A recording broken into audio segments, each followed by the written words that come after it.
Ini kisah para pejabat yang merendahkan dirinya, yang menghamba harta benda, dan menjadikan negara dan rakyat sebagai sapi perah belaka. Saat kita semua menahan diri untuk melakukan ini dan itu, beberapa politikus dan pejabat kita malah tetap bernafsu untuk menodong sana-sini, mengutil sana-sini. Saat kita semua mencoba bertahan di tengah badai, jungkir balik melanjutkan hidup. Saat semuanya begitu sulit, para politikus dan pejabat juga tetap berakrobat dengan anggaran. Entah berapa ratus ribu orang yang sudah di PHK, yang usahanya bangkrut, yang penghasilannya merosot. Tapi itu tak mengurangi nafsu para pejabat ratus yang tidak punya harga diri. Menteri Kelautan dan Perikanan bersama beberapa staf khusus dan pejabat kementerian meminta cashback dari setiap benih lobster yang diekspor. Mereka memakai uangnya untuk berbelanja barang-barang mewah, persis ketika kebanyakan dari kita sedang mati-matian bertahan memenuhi kebutuhan-kebutuhan pokok. Saat banyak orang pelingkungan mencari ruangan perawatan karena kamar-kamar rumah sakit sudah sesak dengan pasien COVID, Bupati Bandung Barat dan Gubernur Sumatera Selatan malah memperjualbelikan izin pembangunan rumah sakit dan mengambil keuntungan dari barang tanggap darurat COVID. Dan yang lebih gila lagi, pejabat Kementerian Sosial berikut dengan menterinya sekaligus malah menodong vendor dengan uang cashback. Mereka meminta Rp10.000 dari setiap paket bantuan sosial. Paket yang hanya senilai Rp300.000 untuk meringankan beban rakyat tega-teganya dipotong untuk dinikmati sendiri. Dan itu dilakukan oleh mereka yang disumpah untuk membantu rakyat bisa bernafas lebih mudah di tengah himpitan hidup. Inilah arti dari kebejatan yang sesungguhnya. Bantuan dana yang digelontorkan dalam bentuk bantuan sosial memang rentan diselewengkan. Sudah banyak yang memprediksi potensi ini. Mungkin memang kita tidak kaget. Tetapi bukan berarti kita harus maklum. Korupsi yang terjadi menimbulkan banyak dampak negatif yang dirasakan seluruh masyarakat Indonesia. Produktivitas tidak bisa berjalan sebagaimana mestinya. Beberapa target berhasil tidak terpenuhi karena ulah tikus berdasi yang mengambil dana yang harusnya dipergunakan untuk sebesar-besarnya kemakmuran rakyat, tetapi malah dipergunakan untuk sebesar-besarnya kemakmuran diri sendiri. Hal ini pula yang menyebabkan ekonomi negara ini lesu dan tidak mencapai target GDP yang baik. Jadi pula, siapa yang mau berinvestasi di negara ini jika pejabatnya tidak dapat dipercaya? Agaknya cita-cita Pancasila untuk mensejahterakan rakyatnya hanya akan menjadi mimpi jika korupsi terus merajalela negeri ini. Pengentasan kemiskinan justru menjadi berjalan lambat karena uang hak mereka yang diambil secara paksa. Bahkan tanpa mereka sadari kalau hak mereka diambil secara paksa. Mahalnya harga jasa dan pelayanan publik menjadi imbas bagi masyarakat pula yang awalnya mengidam-idamkan berbagai kemudahan akses dalam pelayanan negara yang katanya menjunjung tinggi demokrasi. Jangan salahkan masyarakat jika mereka melakukan segala cara termasuk kriminalitas serta demoralisasi untuk bertahan hidup. Mereka melakukan itu semua untuk mengganggu nyawa. Revisi Undang-Undang KPK, pelemahan KPK secara sistematis. Revisi Undang-Undang Nomor 30 Tahun 2002 tentang KPK pertama kali dicanangkan pada tahun 2010. Namun, dalam perjalanannya draft revisi Undang-Undang KPK menuai banyak kritikan dari berbagai pihak, termasuk pihak internal KPK sendiri. Karena revisi Undang-Undang KPK dianggap memuat ketentuan-ketentuan yang dapat melemahkan KPK. Meskipun mengalami penolakan dari banyak pihak, revisi Undang-Undang KPK tetap disahkan di rapat paripurna DPR pada tahun 2019 dengan pembahasan hanya selama 13 hari. Terdapat beberapa poin kontroversial yang dapat mengganggu fungsi KPK dalam memberantas korupsi. Yang pertama, independensi KPK terancam karena kini KPK masuk ke dalam rumpun lembaga eksekutif yang mana pegawainya kini masuk atau berstatus sebagai ASN. Yang kedua, pembentukan Dewan Pengawas yang dipilih oleh DPR. Yang ketiga, KPK harus mendapatkan izin melakukan penyadapan terhadap terduga tindak pidana korupsi dari Dewan Pengawas sebelum melakukan penyadapan. Dan yang keempat, KPK memiliki kewenangan baru dalam menerbitkan surat perintah penghentian penyidikan atau SP3 atas kasus korupsi yang tidak selesai dalam jangka waktu selama paling lama 1 tahun. Revisi undang-undang tersebut menimbulkan beberapa dampak negatif yang konkret setelah revisi undang-undang KPK disahkan. Terdapat 75 pegawai KPK yang tidak lulus TWK akibat adanya mekanisme asesmen TWK yang diujikan kepada pegawai. Sebanyak 24 pegawai yang tidak lulus TWK akan dibina melalui Diklat Bela Negara, dan 51 orang sisanya akan dipecat dari KPK. Yang kedua, menurunnya operasi tangkap tangan atau OTT. Hanya ada 7 OTT yang dilakukan KPK sepanjang tahun 2020 dan 2 kali di sepanjang 2021.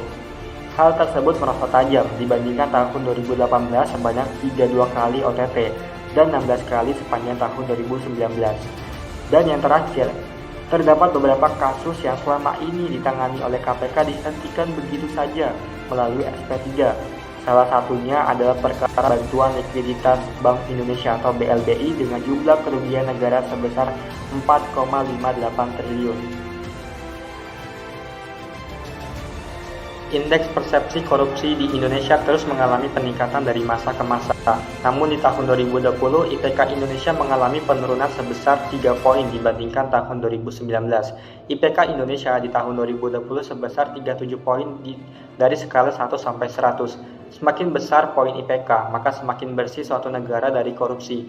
Turunnya IPK Indonesia di tahun 2020 menyebabkan Indonesia berada di peringkat 102 dari 180 negara. Tahun sebelumnya Indonesia berada di posisi 85. Dilansir dari laman Indonesian Corruption Watch atau ICW, secara garis besar menurunnya skor IPK Indonesia dapat dimaknai pada 3 hal. Yang pertama, ketidakjelasan orientasi pemerintah dalam merumuskan kebijakan pemberantasan korupsi.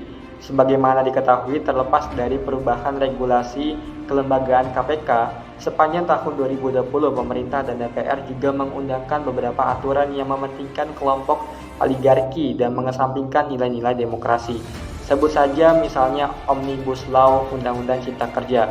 Tidak bisa dipungkiri, pemerintah maupun DPR hanya mengakomodir kepentingan elit dalam kerangka investasi dan ekonomi dan mengesampingkan pentingnya tata kelola pemerintahan yang baik.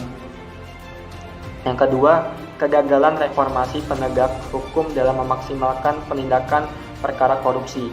Kesimpulan ini bukan tanpa dasar. Merujuk pada data KPK, jumlah penindakan mengalami penurunan drastis di sepanjang tahun 2020 lalu, mulai dari penyidikan, penuntutan, sampai pada instrumen paling penting seperti tangkap tangan. Dan yang ketiga, menurunnya performa KPK dalam memberantas korupsi. Sejak komisioner baru dilantik, praktis lembaga anti rasuah itu banyak melahirkan kontroversi ketimbang memperlihatkan prestasi. Mundurnya kinerja KPK tentu tidak bisa dilepaskan dari keputusan politik pemerintah dan DPR dalam menentukan komisioner KPK saat ini. Padahal KPK selama ini merupakan salah satu pilar paling penting memberantas korupsi yang menunjang kenaikan skor IPK Indonesia.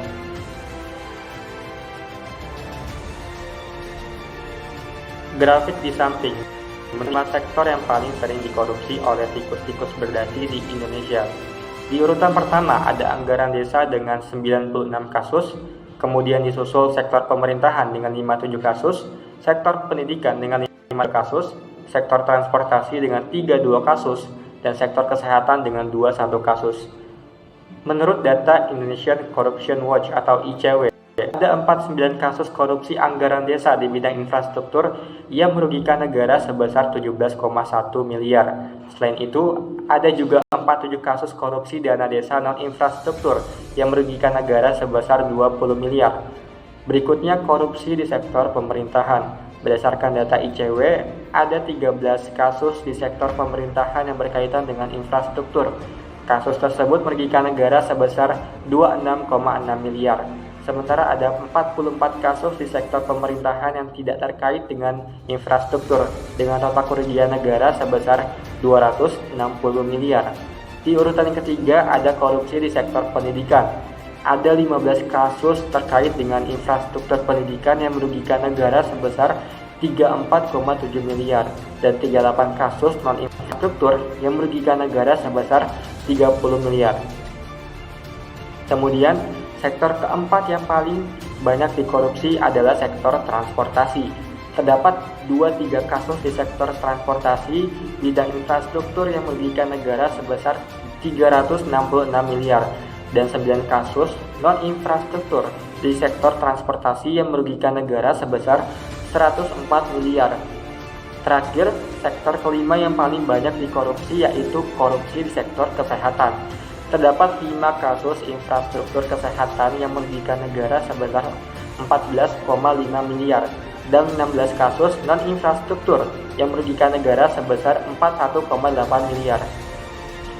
Data-data tersebut menunjukkan betapa tamaknya para pelaku korupsi menggerogoti uang negara yang seharusnya dapat digunakan dalam mengakselerasi pembangunan desa, meningkatkan kualitas pendidikan, meningkatkan infrastruktur transportasi, memperbaiki birokrasi, dan meningkatkan kualitas kesehatan masyarakat. Mencegah korupsi dapat dilakukan dengan sekecil mungkin tindakan. Mencetak generasi anti korupsi merupakan langkah awal yang dapat dilakukan untuk menuntas korupsi. Dengan menekankan sifat kejujuran di atas segala-galanya, orang tua dapat menekankan kepada anaknya untuk selalu berkata benar, tidak berkata bohong, berkata secara jujur dan terbuka.